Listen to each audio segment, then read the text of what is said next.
What the? A ghost?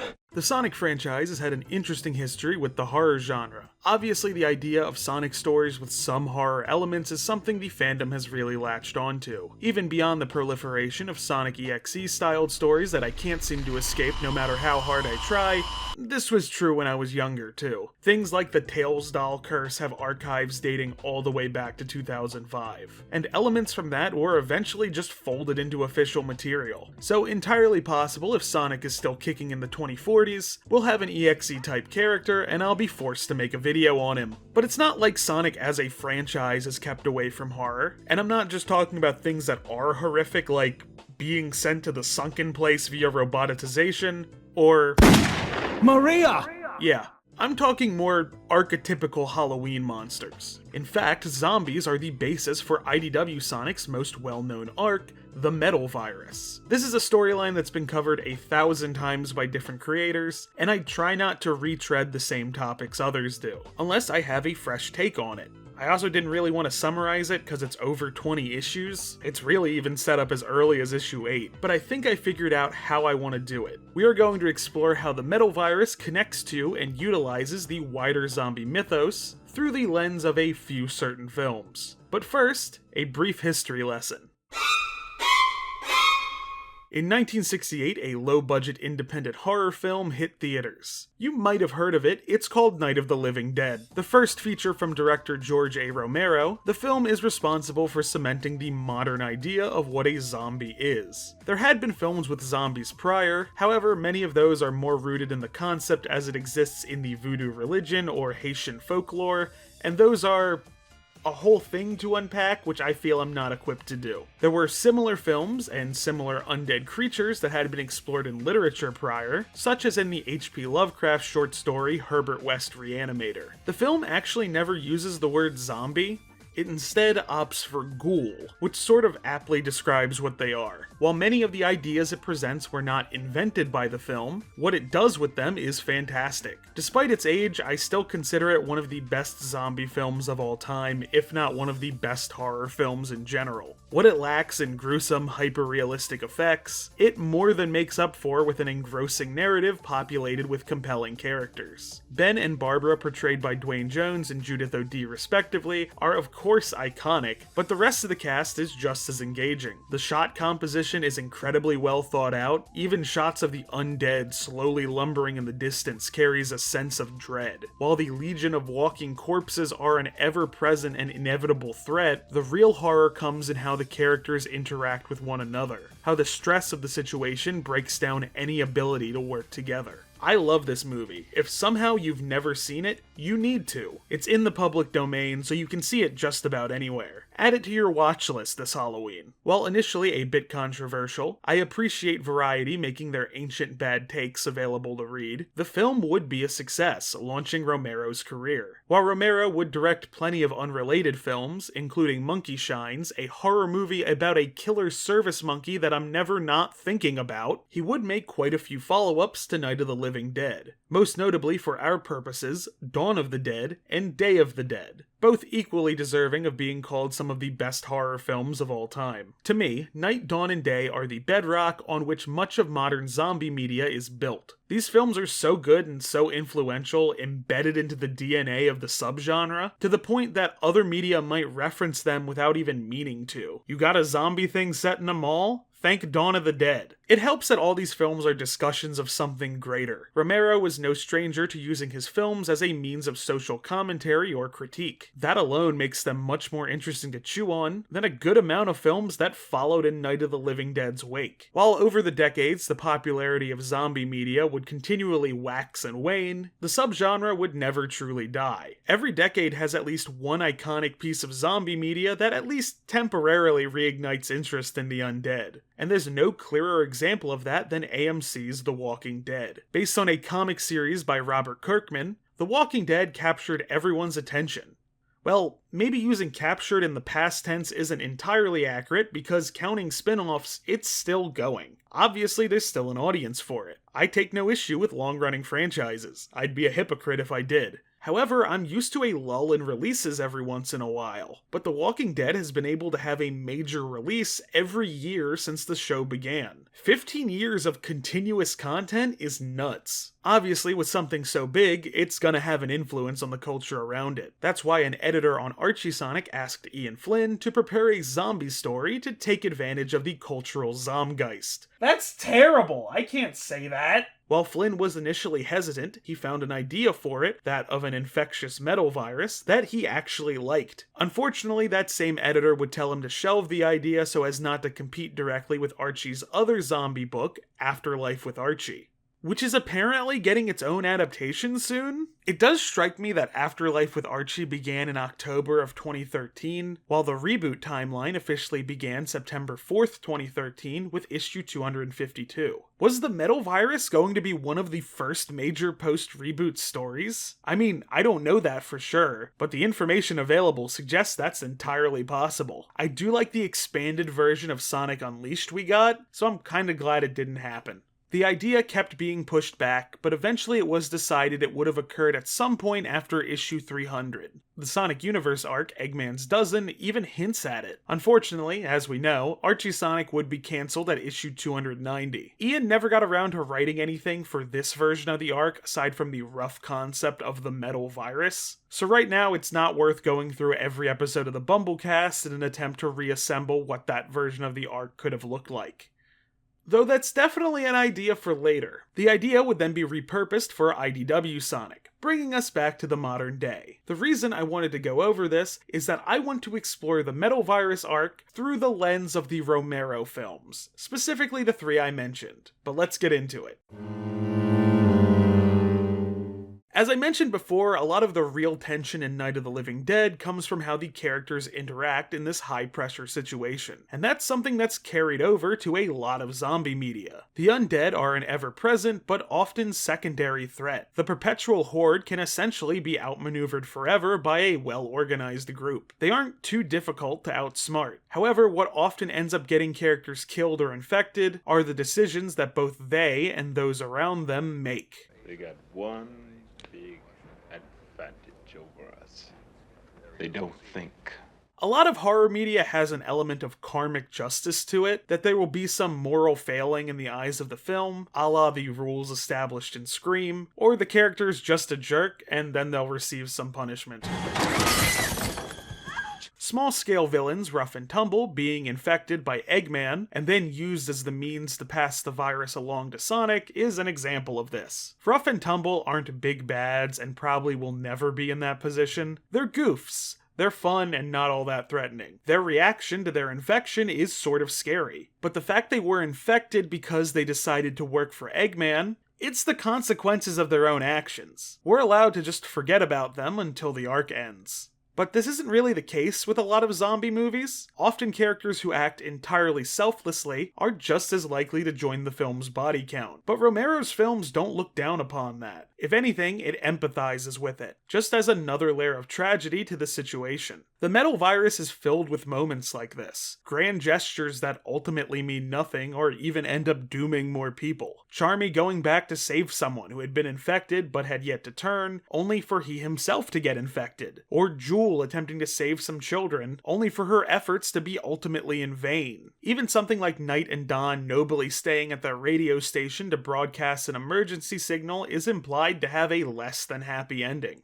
In the world of Romero's Living Dead series, you have to be at least a little selfish to make it, to maintain some sense of self-preservation without turning into a monster. Stephen, we can't. We've got to We've got to nothing, Fran.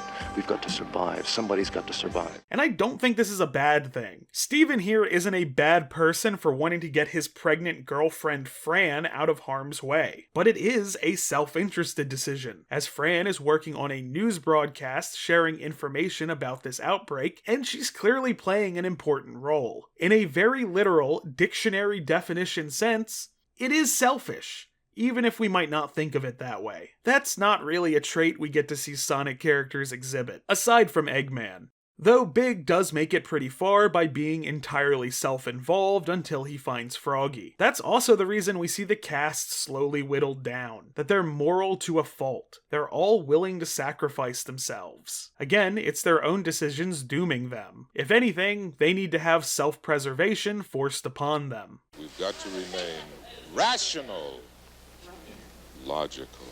Scientists always think in those kind of terms. It doesn't work that way. That's not how people really are. Speaking of decisions, let's talk about the decision that led the metal virus to spreading in the first place. Sonic convincing Shadow to spare the amnesiac Eggman. I'll examine this in depth at a later date, but it is undoubtedly the first domino in this sequence of events. In issue 19, after plowing through the Zombots with the gun truck, Shadow steps out and berates Sonic for his choices leading them to this point. And while this issue mostly gets talked about in reference to a specific panel, to me it reminds me of a specific part from Dawn of the Dead. That also involves a big truck.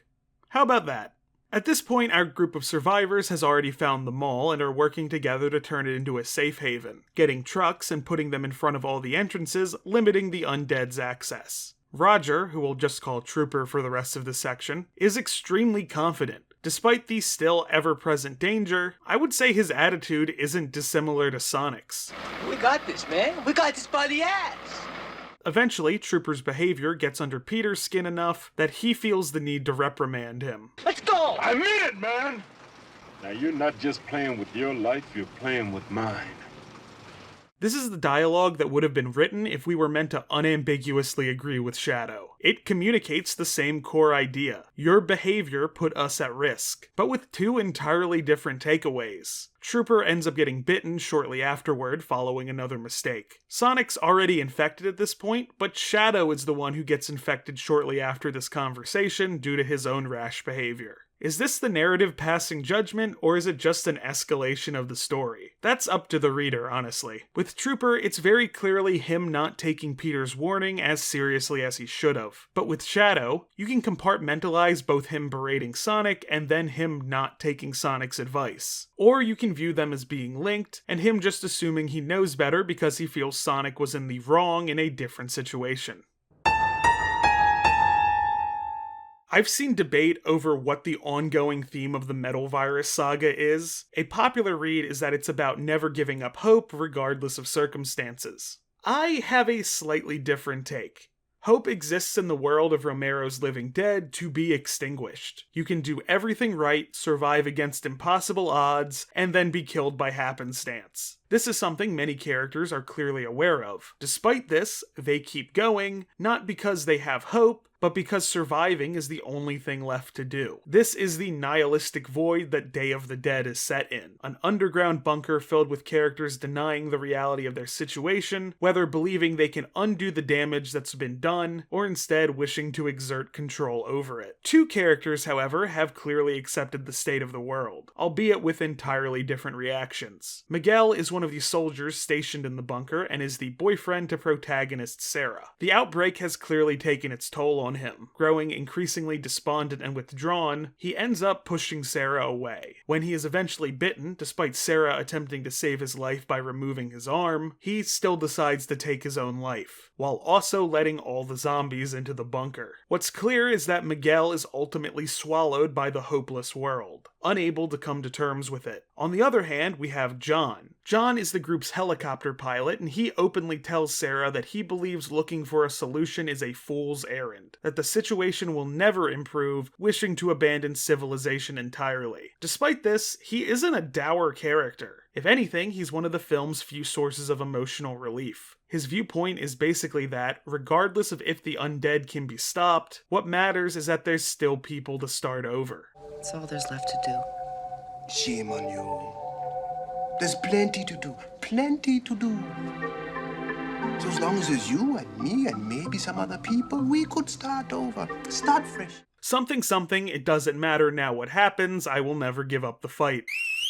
Sonic and company basically know there's a decent chance they can't overcome the metal virus. Silver's entire future has already been ruined by it. I think there's a nuanced difference in having hope versus persisting in the face of hopelessness. Was to amp up the sense of doom and hopelessness. That's the That's a running theme of the Zombot arc, is things get progressively worse. While the former is aspirational, the latter is far more difficult to break. By the end of the film, Sarah more or less comes around to John's worldview. As John and Sarah discuss Miguel's recent zombie bite, He might not make it, you know. I know it. At least we gave him a chance. I'll keep an eye on him. she accepts reality, but still does what she can because that's all there is to do. Likewise, in Dawn of the Dead, after Trooper is bitten, Peter reveals he's seen people get bitten before and they never make it. Despite this, the group still cares for him. Likewise, when it's clear Trooper is finally going to pass away from the infection, he says this: I'm gonna try not to.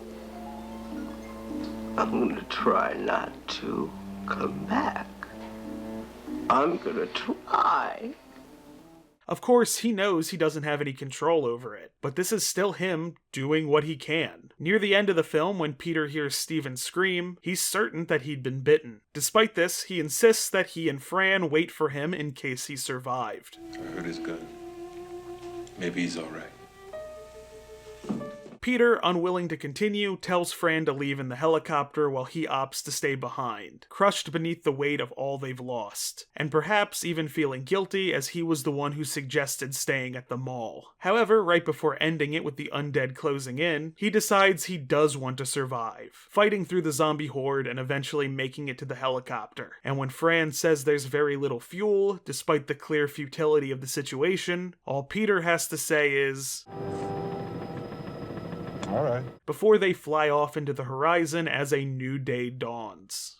Issue 23 of IDW Sonic sort of parallels this. The issue opens with an exhausted Sonic who's only been keeping his infection from advancing by running constantly, collecting data in hopes of finding a cure to the virus. While running, he comes across Barricade Town, which he hopes might still be alright, but is met with the reality it's fallen just like most other places. Sonic wonders if he should check for survivors, but knows he can't carry them out without risk of infecting them. And even if he stayed and fought to give them a chance to escape on their own, if his armband gets damaged, they'd lose all the data and any chance at a cure. His decision paralysis is interrupted when he sees Eggman. He appeals to the doctor's humanity, asking him to make a cure, and it seems like he almost gets through to him. When Eggman still refuses, Sonic snaps and attacks the scientist, even threatening to spread his infection to him. Amidst their battle, while the heroic hedgehog ruins any chance of the doctor controlling the Zombots, his armband is also damaged. With Eggman still refusing to make a cure and realizing his own mistake, we get a sequence not dissimilar to the end of Dawn of the Dead. With the Zombots closing in, Sonic thinks about all his decisions, racked with guilt for not being able to protect his friends, and nearly lets the infection take hold. But right before it does, he blasts through the zombie horde saying he can't give up. While running, he receives a call from Amy, informing him that the restoration base that was acting as a shelter has fallen to the virus, and that they're all heading to Tangle's hometown to evacuate. All Sonic can do is say that he's on his way and runs off into the horizon. Very thematically similar sequences that I find impossible not to compare. It's a powerful idea, to have every reason not to go on, but persisting anyway, and that persistence not being broken by things only getting worse. There's another parallel I've been thinking about though.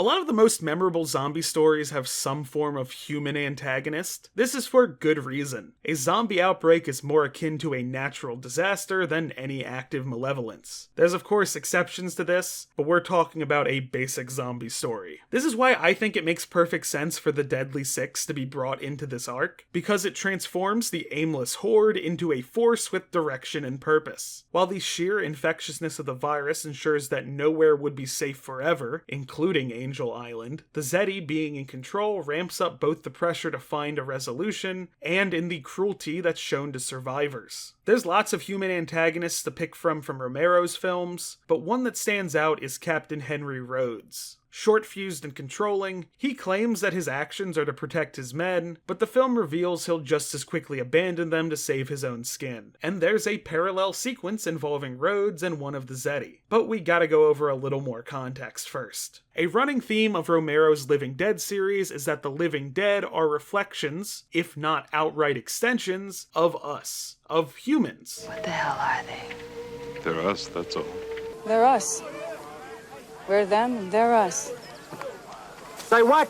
The majority of the time, this is depicted subtly. The zombies are just the echoes of lost humanity. Like, a whole thing about Dawn is that we're supposed to have some feelings about how the legacy we'd leave behind is how much we like to shop. Day, however, takes the idea even further. One of the scientists in the bunker, Dr. Logan, nicknamed Frankenstein by those around him, isn't looking for a way to stop the zombie outbreak, but instead understand it. So while he's learning a lot of interesting information, it's not anything those around him find practical. His research eventually results in a friendly, or at least non-aggressive, zombie named Bub, who Logan named after his own father. Yes, it does not escape me that the character named Logan called another character Bub. Bub also is depicted as intelligent, clearly able to recognize and use objects with intent, with the friendly zombie being purposefully played as innocent, almost childlike. Bub and Logan have sort of a familial bond. Logan is protective of the zombie, and likewise, Bub doesn't regard him as food. When the doctor is killed by Rhodes and Bub discovers his body, the zombie clearly begins to mourn and decides to seek revenge. But not as a flesh-eating monster, no. He picks up a gun and begins searching for the military personnel responsible. Upon finding Rhodes, Bub manages to shoot him before leaving him to be torn apart by the Horde. At this point, Rhodes has enacted cruelty on others simply to get his way several times. Bub is mostly docile throughout the film, and only became violent in retaliation to what happened to Dr. Logan. He doesn't even participate in devouring Rhodes, despite still being compelled to eat flesh. Instead, he mockingly salutes the captain before shambling away. In the end, Bub ends up showing more humanity than a good portion of the actual human characters. The Sonic cast has many characters who are robots, and a frequent subject is their humanity, for lack of a better word. Mobiidity doesn't sound right, and someone will get mad at me for saying it. There's a whole story in the Metal Virus arc just about Metal Sonic and how he wants to be a real boy so bad, but we're gonna talk about a different robot. Gemerl was a creation of Dr. Eggman, but now is basically a part of Cream and Vanilla's family, their kindness having transformed him. Despite this, like the Zombots, he's still technically a robot, so when he and Cream confront Xena, he's just as susceptible to her control, just like the zombie horde. But Gemerl is able to regain control, and while the robot gives a more scientific explanation as to how he was able to do so, Cream is certain he was able to do it because he has a kind heart. When Xena throws the robot aside and tries to get Cream infected, Gemerl once again overcomes his limits. Both he and the rabbit work together to defeat the Zeti before the robot throws her to the horde. Unfortunately, Cream was still infected, but the robot reassures her he won't leave her side until she is cured. In both sequences, we have a character, a zombie and a robot respectively, who the audience would not expect to be so human, yet were transformed by love and care into something more, into something that takes action, not motivated by instinct or programming, but by the same love that transformed them. They're then pitted against a character who could just as easily show the same kindness, but for whatever reason does not, who is then torn apart by zombies. Bub is iconic, being front and center on a lot of posters, despite being just a single part of a much wider narrative. With Gemerl, despite only having one major game appearance, I've gotten tons of comments from people who've fallen in love with this character just from the comics. The ideas presented here clearly resonate with people, and I think stories like this are really important to tell.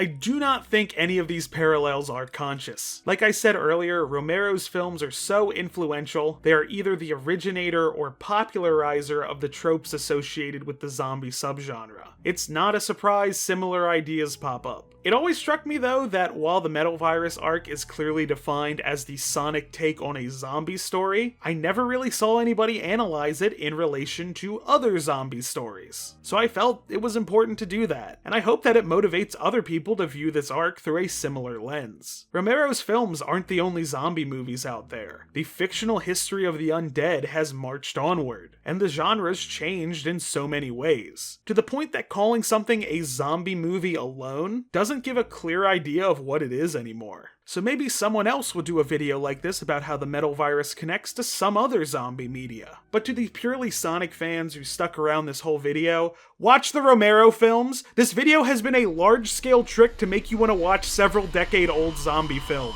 They're really good, I promise. They're very easy to find at this point. Please! Thank you all so much for watching. Sorry, got a little unhinged there at the end. I'm just very passionate. Happy Halloween. If I got this video out on time, that is. This is probably the most movie footage I've used in a video, so I'm really hoping it doesn't get copyright claimed. I might be safe because there are people just uploading these full movies on YouTube, but you never know. If this is being posted after October, that might be the reason why. But I hope y'all enjoyed. I want to thank my friend Ten for taking a look at the script and offering some suggestions. And I want to thank my patrons and give a special shout out to my $5 patrons, Ned Rex, NateDM990, Diddly Do, and Queer Kaiju. See y'all in the next video.